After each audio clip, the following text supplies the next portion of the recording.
بسم اللہ الرحمن الرحیم۔ یہ ریڈیو قطر FM 107 ہے۔ اب آپ محمود احمد سے خبریں سنیے۔ ابتدا میں پیش خدمت ہیں اہم خبروں کی سرخیاں۔ صاحب امیر نے بھارت اور جمہوریہ کوریا کے صدور کو ان ممالک کے یوم آزادی کی سالگرہ اور جمہوریہ کانگو اور لچٹنسٹائن کی پرنسپلٹی کے پرنس کو ان ممالک کے قومی دن کے موقع پر مبارکباد کے برقی پیغامات ارسال کیے ہیں۔ وزیر اعظم اور وزیر خارجہ نے جمہوریہ مالی کے وزیر برائے خارجہ امور اور بین الاقوامی تعاون کو ایک تحریری پیغام ارسال کیا ہے جس کا تعلق دو طرفہ تعلقات اور انہیں فروغ دینے کے وسائل سے ہے۔ روس کے صدر نے آج مالی کے عبوری صدر کے ساتھ ٹیلی فون پر بات چیت کی، جس کے دوران نائجر کی موجودہ صورتحال سمیت مشترکہ دلچسپی کے متعدد امور کے بارے میں تبادلہ خیال کیا گیا۔ بھارت کے شمالی علاقے میں خاص طور پر اتراکھنڈ اور ہماچل پردیش میں مانسون بارشوں کے نتیجے میں سیلابوں اور مٹی کے تودے گرنے کے سبب ہونے والی ہلاکتوں کی تعداد 65 ہو گئی۔ یہ تھیں اہم خبروں کی سرخیاں، اور اب سے چند لمحوں بعد تفصیل سے خبریں نشر کی جائیں گی۔ لیجیے آپ تفصیل سے خبریں سنیے۔ صاحب سمو امیر شیخ تمیم بن حمد ال ثانی نے بھارت کی صدر محترمہ دروپدی مرمو کو ان کے ملک کے یوم آزادی کی سالگرہ کے موقع پر مبارکباد کا برقی پیغام ارسال کیا ہے۔ نائب امیر شیخ عبداللہ بن حمد ال ثانی نے بھی اس موقع کی مناسبت سے بھارت کی صدر کے نام مبارکباد کا برقی پیغام روانہ کیا ہے۔ اسی طرح وزیر اعظم اور وزیر خارجہ شیخ محمد بن عبد الرحمن بن جاسم ال ثانی نے بھارت کے وزیر اعظم نریندر مودی کو ان کے ملک کے یوم آزادی کی سالگرہ کے موقع پر مبارکباد کا برقی پیغام ارسال کیا ہے۔ صاحب سمو امیر شیخ تمیم بن حمد ال ثانی نے جمہوریہ کوریا کے صدر یون سک یول کو ان کے ملک کے یوم آزادی کی سالگرہ کے موقع پر مبارکباد کا برقی پیغام ارسال کیا ہے۔ نائب امیر شیخ عبداللہ بن حمد ال ثانی نے بھی اس موقع کی مناسبت سے جمہوریہ کوریا کے صدر کے نام مبارکباد کا برقی پیغام روانہ کیا ہے۔ دریں اثنا وزیر اعظم اور وزیر خارجہ شیخ محمد بن عبد الرحمن بن جاسم ال ثانی نے جمہوریہ کوریا کے وزیر اعظم ہین ڈوک سو کو ان کے ملک کے یوم آزادی کے موقع پر مبارکباد کا برقی پیغام ارسال کیا ہے۔ صاحب سمو امیر شیخ تمیم بن حمد ال ثانی نے جمہوریہ کانگو کے صدر ڈینس سوائسو نیگیوسو کو ان کے ملک کے قومی دن کے موقع پر مبارکباد کا برقی پیغام روانہ کیا ہے۔ نائب امیر شیخ عبداللہ بن حمد ال ثانی نے بھی جمہوریہ کانگو کے صدر کے نام مبارکباد کا برقی پیغام ارسال کیا ہے۔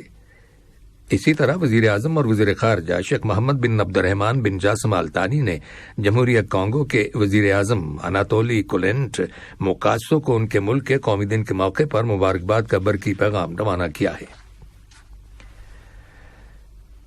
صاحب سمو امیر شیخ تمیم بن حمد ال ثانی نے لچٹنسٹائن کی پرنسپلٹی کے پرنس ہینس ایڈم دوم کو بھی ان کے ملک کے قومی دن کے موقع پر مبارکباد کا برقی پیغام روانہ کیا ہے۔ نائب امیر شیخ عبداللہ بن حمد ال ثانی نے بھی اس موقع کی مناسبت سے پرنس ہینس ایڈم دوم کے نام مبارکباد کا برقی پیغام روانہ کیا ہے۔ وزیر اعظم اور وزیر خارجہ شیخ محمد بن عبد الرحمن بن جاسم ال ثانی نے جمہوریہ مالی کے وزیر برائے خارجہ امور اور بین الاقوامی تعاون عبداللہ دیوب کو ایک تحریری پیغام ارسال کیا ہے جس کا تعلق دو طرفہ تعلقات اور انہیں فروغ دینے کے وسائل سے ہے۔ مالی میں قطر کے سفیر احمد بن عبد الرحمن السنیدی نے عبداللہ دیوب کے ساتھ ملاقات کے دوران انہیں مذکورہ پیغام پہنچایا۔ ملاقات میں دو طرفہ تعلقات اور باہمی دلچسپی کے امور زیر بحث آئے۔ وزیر مملکت برائے امور خارجہ سلطان بن سعد المریخی سے کل بھارت، آسٹریلیا اور جمہوریہ ترکمانستان کے نئے سفراء نے ملاقات کی اور انہیں اپنے اسناد سفارت کی کاپیاں پیش کیں۔ وزیر مملکت نے ان سفراء کو خوش آمدید کہتے ہوئے ان کی سفارتی ذمہ داریوں میں کامیابی کے لیے نیک خواہشات کا اظہار کیا۔ انہوں نے قطر اور ان سفراء کے ممالک کے درمیان مختلف شعبوں میں قریبی تعاون کو فروغ دینے کے لیے انہیں ہر ممکن تعاون فراہم کرنے کا یقین دلایا۔ قطر ہلال احمر سوسائٹی QRCS نے غزہ میں القدس ہاسپٹل کو سپورٹ کرنے کا اعلان کیا ہے۔ QRCS نے اس ہاسپٹل کو سولر پاور سسٹم یعنی شمسی توانائی سے بجلی پیدا کرنے کا سسٹم مہیا کیا ہے تاکہ اسرائیلی حکومت کی جانب سے ناکہ بندی کے نتیجے میں بجلی کی بندش کے اثرات کو کم کیا جا سکے جو دن میں 12 گھنٹے سے زیادہ جاری رہتی ہے۔ QRCS نے ایک بیان میں کہا ہے کہ یہ منصوبہ غزہ میں صحت کے شعبے کی ترقی کے معاملے میں اس کی کوششوں کا ایک حصہ ہے اور اس کا مقصد ہاسپٹل کی فیسلٹیز کے حوالے سے مریضوں کے لیے ہیلتھ سروسز کی تسلسل کو یقینی بنانے میں مدد فراہم کرنا ہے۔ قابض اسرائیلی بحریہ نے آج 2 فلسطینی ماہی گیروں کو اس وقت حراست میں لے لیا جب وہ غزہ کے سمندری علاقے میں سفر کر رہے تھے۔ قابض بحریہ نے ان کی کشتیوں کو بھی قبضے میں لے لیا۔ فلسطینی خبر رساں ایجنسی وفا کے مطابق قابض اسرائیلی فوج نے مغربی کنارے کے مختلف علاقوں میں فلسطینیوں کی وسیع پیمانے پر گرفتاریوں کی مہم کا آغاز کر دیا ہے۔ حالیہ دنوں میں قابض اسرائیلی فوج نے مغربی کنارے اور بیت المقدس میں فلسطینی دیہاتوں اور قصبوں میں دراندازی اور چھاپوں میں اضافہ کر دیا ہے، جن کے دوران فلسطینی نوجوانوں پر فائرنگ کرنے کی رفتار میں بھی تیزی لائی گئی ہے، جس کے نتیجے میں متعدد فلسطینی شہید اور زخمی ہو چکے ہیں۔ ادھر آج درجنوں یہودی آبادکاروں نے قابض اسرائیلی فوج کی حفاظت میں مسجد اقصی پر دھاوا بول دیا۔ یہ سب مغربی دروازے سے مسجد کے اندر داخل ہو گئے، جہاں انہوں نے اشتعال انگیز کارروائیاں کی اور اپنی مذہبی رسومات ادا کیں۔ واضح رہے کہ جمعے اور ہفتے کے سوا باقی تمام دنوں میں یہودی آبادکاروں کی جانب سے مسجد کے اندر اشتعال انگیزی اور دراندازی کا سلسلہ بدستور جاری ہے۔ یہ خبریں ریڈیو قطر FM 107 سے نشر کی جا رہی ہیں۔ ایران کے وزیر خارجہ حسین امیر عبد النہیان نے کہا ہے کہ ان کے ملک کے پاس ایک تیسرے ملک کی وساطت سے امریکہ کے ساتھ قیدیوں کے تبادلے اور امریکہ میں منجمد ایران کے مالی اثاثوں کو ریلیز کرنے سے متعلق ایک فریم ورک موجود ہے۔ انہوں نے اپنے ایک بیان میں واضح کیا ہے کہ ایران مذاکرات اور سفارتی ٹریک سے دور نہیں ہوگا اور ایران پر عائد کردہ پابندیوں کو بے اثر بنانے کے لیے کوششیں بدستور جاری رکھے گا۔ ایران کی وزارت خارجہ کے ترجمان کا کہنا ہے کہ ایران ریلیز کی گئی رقم سے وہ ساز و سامان خرید سکتا ہے جو پابندیوں کے زمرے میں نہیں آتی۔ ترجمان نے مزید کہا کہ قیدیوں کا تبادلہ اور خطے میں ایران کے دوست ممالک جیسے قطر کی کوششوں اور ثالثی کے نتیجے میں ممکن ہو سکا ہے۔ آج پیراگوائے کے وزیر خارجہ رابن ریمیریز لیزسکانو اور پیراگوائے کے دورے پر گئے ہوئے سعودی عرب کے وزیر خارجہ عادل بن احمد جبیر کے درمیان مذاکرات ہوئے، جن میں دونوں ملکوں کے دو طرفہ تعلقات اور انہیں فروغ دینے کے وسائل کے بارے میں تبادلہ خیال کیا گیا۔ بات چیت کے دوران باہمی دلچسپی کے متعدد علاقائی اور بین الاقوامی معاملات کے بارے میں بھی غور و خوض کیا گیا۔ القاعدہ سے منسلک الشباب تحریک کے 5 جنگجوؤں کو وسطی صومالیہ کی گالمودوگ ریاست میں ایک مشترکہ آپریشن میں ہلاک کیے جانے کی خبر ملی ہے۔ صومالی نیشنل نیوز ایجنسی سنا کی رپورٹ کے مطابق یہ مشترکہ آپریشن صومالی نیشنل آرمی کے کمانڈوز یونٹ اور US افریقہ کمانڈ نے آج صبح گالمودوگ کے قصبے گالکٹ کے جنوب میں 35 کلومیٹر کے فاصلے پر ایک علاقے میں کیا۔ اس آپریشن میں الشباب کے 5 عسکریت پسند ہلاک اور دیگر زخمی ہونے کے علاوہ الشباب کے ٹھکانے کو بھی تباہ کر دیا گیا۔ روس کے صدر ولادیمیر پوٹن نے آج مالی کے عبوری صدر اسیمی گوئٹا کے ساتھ ٹیلی فون پر بات چیت کی، جس کے دوران نائجر کی موجودہ صورتحال سمیت مشترکہ دلچسپی کے متعدد امور کے بارے میں تبادلہ خیال کیا گیا۔ فون کال کے دوران صدر پوٹن نے نائجر کے بحران کے پرامن حل کی اہمیت اور ساحل کے علاقے میں مجموعی طور پر سیکیورٹی بحال کرنے کی ضرورت پر زور دیا۔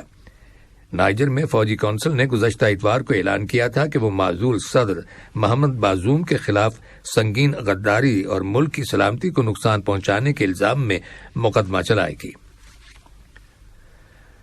یوکرین کی حکومت نے دعویٰ کیا ہے کہ روس نے یوکرین کے ڈنیپرو، لوٹسک اور لیویو شہروں پر فضائی حملے کیے ہیں۔ رپورٹس کے مطابق یہ حملے صبح سویرے کیے گئے، جن کے نتیجے میں شہری آبادیوں کو نشانہ بنایا گیا۔ ان حملوں میں صنعتی تنصیبات کو نقصان پہنچنے اور ہلاکتوں کی اطلاع ملی ہے۔ یوکرین کی خبر رساں ایجنسی کی رپورٹ کے مطابق روس کی جانب سے بحیرہ کیسپین کے علاقے سے کروز میزائل داغے جانے کے بعد کل پورے یوکرین میں فضائی حملے کا الرٹ جاری کر دیا گیا تھا۔ ادھر امریکہ کی حکومت نے اعلان کیا ہے کہ اس نے یوکرین کو $200 ملین کی مالیت کی فوجی امداد دینے کا فیصلہ کیا ہے۔ امریکہ کے وزیر خارجہ ٹونی بلنکن نے اپنے ایک بیان میں کہا ہے کہ اس امدادی سامان میں فضائی دفاعی سسٹم، توپ خانے اور بختر بند گاڑیوں کو ناکارہ بنانے والا بارود اور بارودی سرنگیں صاف کرنے والا اضافی ساز و سامان شامل ہے۔ اٹلانٹا میں ایک گرینڈ جیوری نے امریکہ کے سابق صدر ڈونلڈ ٹرمپ پر امریکی ریاست جارجیا میں سن 2020 کے الیکشنز میں ہونے والی ان کی شکست کو اوور ٹرن کرنے کا الزام عائد کیا ہے۔ اس الزام کے بعد ٹرمپ کو درپیش قانونی پریشانیوں میں اضافہ ہوگا، جو سن 2024 کے صدارتی الیکشنز کے لیے ریپبلکن پارٹی کی نامزدگی کی دوڑ میں سب سے آگے ہیں۔ انہیں پہلے ہی 3 دیگر مقدمات کا سامنا ہے۔ ان مقدمات میں جعلی دستاویز بنانے، خفیہ دستاویز اپنے پاس رکھنے اور 2020 کے الیکشنز کے نتائج کو بدلنے کی سازش کے الزامات شامل ہیں۔ برطانیہ کی حکومت نے روس کے لیے جاسوسی کرنے کے شبے میں بلغاریہ کے 3 شہریوں کو گرفتار کر لیا ہے۔ بی بی سی ریڈیو نے سیکیورٹی ذرائع کے حوالے سے بتایا ہے کہ ان 3 افراد کو، جن میں ایک عورت اور 2 مرد شامل ہیں، رواں سال فروری سے روس کی سیکیورٹی سروسز کے لیے جاسوسی کرنے کے شبے میں حراست میں لیا گیا ہے۔ ان کے قبضے سے جعلی دستاویزات بشمول پاسپورٹ، شناختی کارڈ اور متعدد یورپی ممالک کے جاری کردہ ڈاکومنٹس ملے ہیں۔ بتایا گیا ہے کہ یہ لوگ گزشتہ کئی برسوں سے لندن میں رہائش پذیر ہیں۔ بھارت کے شمالی علاقے میں، خاص طور پر اتراکھنڈ اور ہماچل پردیش میں مانسون بارشوں کے نتیجے میں سیلابوں اور مٹی کے تودے گرنے کے سبب ہونے والی ہلاکتوں کی تعداد 65 ہو گئی ہے۔ ہماچل پردیش کے چیف منسٹر سکھوندر سنگھ سکھو نے لوکل میڈیا سے گفتگو کرتے ہوئے کہا کہ صوبائی دارالحکومت شملہ میں ایک مندر کولیپس ہو جانے سے 11 افراد جاں بحق ہو گئے۔ کم از کم 20 افراد کے ملبے کے نیچے دب جانے کا خدشہ ظاہر کیا گیا ہے۔ اس کے علاوہ تیز رفتار سیلابی ریلے میں کئی بریجز اور عمارتیں تباہ ہو گئیں اور درجنوں گاڑیاں بہہ گئیں۔ بھارت کے وزیر اعظم نریندر مودی نے اپنے ایک بیان میں کہا ہے کہ نیشنل اور لوکل اتھارٹیز نے متاثرہ افراد کی مدد کے لیے مشترکہ طور پر ضروری اقدامات شروع کر دیے ہیں۔ امریکی ریاست الاسکا کے ساحلی علاقے میں آج 5 ریکٹر اسکیل پر زلزلہ آیا ہے۔ زلزلے کا مرکز یونیماک جزیرے سے 39 کلومیٹر کی گہرائی میں تھا۔ انڈونیشیا کے صوبے ٹن ساگارا میں بھی آج زلزلہ آنے کی خبر ملی ہے، جسے 5.8 ریکٹر اسکیل پر ریکارڈ کیا گیا۔ ان دونوں زلزلوں سے اب تک کسی جانی یا مالی نقصان کی کوئی اطلاع نہیں ملی۔ واضح رہے کہ یہ دونوں علاقے پیسیفک رنگ آف فائر پر واقع ہیں، جہاں اکثر آتش فشاں پھٹنے اور زلزلے آنے کے واقعات رونما ہوتے ہیں۔ آخر میں اہم خبروں کی سرخیاں ایک بار پھر سن لیجیے۔ صاحب اسم امیر نے بھارت اور جمہوریہ کوریا کے صدور کو ان ممالک کے یوم آزادی کی سالگرہ، جمہوریہ کانگو اور لنکٹن اسٹائن کی پرنسپلٹی کے پرنس کو ان ممالک کے قومی دن کے موقع پر مبارکباد کے برقی پیغامات ارسال کیے ہیں۔ وزیر اعظم اور وزیر خارجہ نے جمہوریہ مالی کے وزیر برائے خارجہ امور اور بین الاقوامی تعاون کو ایک تحریری پیغام ارسال کیا ہے، جس کا تعلق 2 طرفہ تعلقات اور انہیں فروغ دینے کے وسائل سے ہے۔ روس کے صدر نے آج مالی کے عبوری صدر کے ساتھ ٹیلی فون پر بات چیت کی، جس کے دوران نائجر کی موجودہ صورتحال سمیت مشترکہ دلچسپی کے متعدد امور کے بارے میں تبادلہ خیال کیا گیا۔ اور بھارت کے شمالی علاقے میں، خاص طور پر اتراکھنڈ اور ہماچل پردیش میں مانسون بارشوں کے نتیجے میں سیلابوں اور مٹی کے تودے گرنے کے سبب ہونے والی ہلاکتوں کی تعداد 65 ہو گئی ہے۔ اور اس کے ساتھ ہی ریڈیو قطر FM 107 سے خبروں کا آج کا دوسرا بلیٹن ختم ہوا۔ اسٹوڈیو سے تکنیکی معاون سعد اور محمود احمد کو اجازت دیجیے۔